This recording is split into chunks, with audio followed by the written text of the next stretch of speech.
আগামী বৃহস্পতিবার ঘোষণা হবে ২০২৬-২৭ অর্থবছরের বাজেট। তাতে সরকারের রাজস্ব আহরণ সহ কোন কোন খাত গুরুত্ব পাবে তা নিয়ে নানা মহলে চলছে আলোচনা। শনিবার সিডাপে চর্চা আয়োজিত সংকট মুহূর্তের বাজেট শীর্ষক এক গোলটেবিল আলোচনায় শিক্ষা, স্বাস্থ্য, শিল্পসহ নানা খাতের সংকট, প্রতিবন্ধকতা ও আকাঙ্ক্ষার কথা তুলে ধরেন বক্তারা। অর্থনীতিবিদরা বলছেন, বর্তমানে দেশের অর্থনৈতিক প্রবৃদ্ধির ধারা অত্যন্ত দুর্বল। ঘুরে দাঁড়াতে বাজেটে মূল্যস্ফীতি নিয়ন্ত্রণ, কর কাঠামোর পাশাপাশি বেসরকারি বিনিয়োগ, ক্ষুদ্র ব্যবসা ও রফতানিকে গুরুত্ব দিতে হবে। এছাড়া আর্থিক শৃঙ্খলা ফেরানোর উদ্যোগও প্রয়োজন। ট্যাক্সেশন, আরেকটা হলো পাবলিক স্পেন্ডিং বা পাবলিক ইনভেস্টমেন্ট অ্যালোকেশন, আর থার্ড হলো অর্থনীতির ব্যাপারে সরকারের লং, মিডিয়াম এবং লং টার্ম সিগন্যালিং। এই তিনটা বিষয়, এই তিনটার বাইরে কিন্তু যে সব ধরনের পলিসি রিফর্ম, সব ধরনের পলিসি অ্যাডজাস্টমেন্ট বাজেট চাইলেও করতে পারবে না।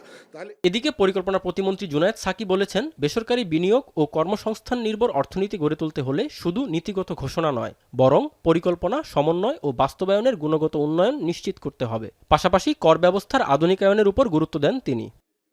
দুর্নীতি, সিস্টেম লস, আমাদের এই যে সমন্বয়হীন বিনিয়োগ, এই সবগুলোর দিক দিয়ে অ্যাড্রেস করার চেষ্টা করা হচ্ছে।